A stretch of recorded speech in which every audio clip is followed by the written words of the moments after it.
Hello everyone, welcome back to my another new video. আজকে সকালবেলা ঘুম থেকে উঠেই আগে যেরকম জল খাই সেরকম জল খেয়ে আর একটা আমলকি খেয়ে দিনটা শুরু করলাম। তারপর ফ্রেশ হয়ে আমি 1 কাপ কফি খেয়ে নিলাম। আর আজকে কফিটা আমি ব্যালকানিতে বসেই খেয়েছি, কারণ যেদিন কলেজ থাকে সেদিন তো টাইম পাই না। তো আজকে টাইম ছিল বলে একটু ব্যালকানিতে গিয়ে কফিটা খেলাম। ব্যালকনিতে এত সুন্দর হাওয়া দিচ্ছিল যে সকালবেলায় মাইন্ডটা ফ্রেশ হয়ে গেল। যেহেতু আমার কলেজ ছিল না, তাই সকালবেলা ঘুম থেকে উঠতে অনেকটা বেলা হয়ে গেছে। আর কফি খাওয়া হলো কেবল, এখন অলমোস্ট 11:30-12টা বাজতে যায়। তো আমি ভাবলাম তাহলে এখন একটু সেলফ স্টাডি করে নিই, তারপর রান্নাটা করবো।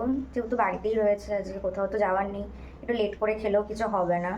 আর একটা তরকারি আর ভাত করতে কতবার সময় লাগে, জোর 1 ঘন্টা লাগবে। আমি ভাবলাম তাহলে 1টা পর্যন্ত পড়ে নিই, দেন তারপর রান্না করবো। তো আমার এই কেবল পড়া কমপ্লিট হলো, অ্যান্ড এখন রান্না করতে যেতে হবে। অলমোস্ট 1টা 10 এরকম বেজে গেছে।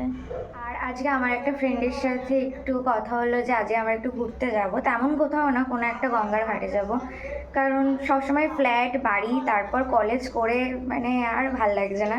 তার যেহেতু কলেজও নেই আর অতটা চাপও নেই, যেহেতু সেমিস্টার কিছুদিন আগে হয়ে গেল, তাহলে আমি তাহলে ঠিক আছে একটু ঘুরে আসি। আজকে তো 4টের দিক করে বেরোবো, তো তাড়াতাড়ি আমাকে সব কিছু করতে হবে। আজকে আমি রান্না করেছিলাম উচ্ছে পেঁয়াজ আর কুমড়ো ভাজা, টমেটো দিয়ে টক ডাল, আর কিছু সবজি ছিল যেমন পটল আলু, ওটা দিয়ে একটু সয়াবিনের তরকারি করেছিলাম।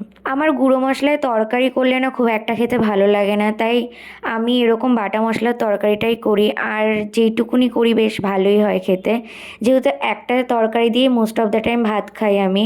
তো যে কারণে একটু তরকারিটা বাটা মশলা দিয়ে করার চেষ্টা করি, এতে টেস্টটা অনেকটা বেশি ভালো হয়। আজকে রান্নাটা প্রায় শেষের মুখেই আমার গ্যাসটা শেষ হয়ে গেছে, দেন ইন্ডাকশানে বাকি তরকারিটা করতে হলো।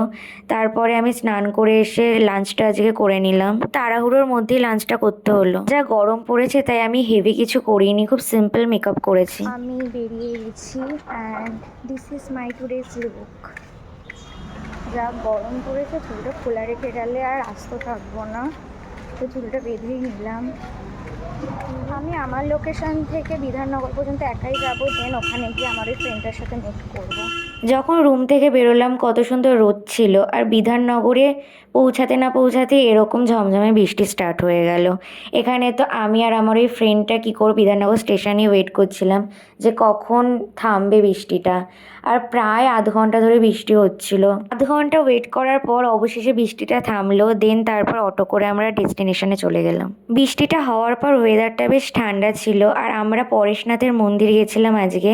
আর এই রাস্তাটা মারাত্মক অ্যাস্থেটিক ছিল। নর্থ কলকাতায় আমি যতবার গেছি আমাকে যেটা সবথেকে বেশি অ্যাট্রাক্ট করে সেটা হচ্ছে এখানকার রাস্তাগুলো, আর বাড়িগুলোও না অনেক পুরনো, বেশ সুন্দর। খুব সুন্দর অ্যাম্বিয়েন্স।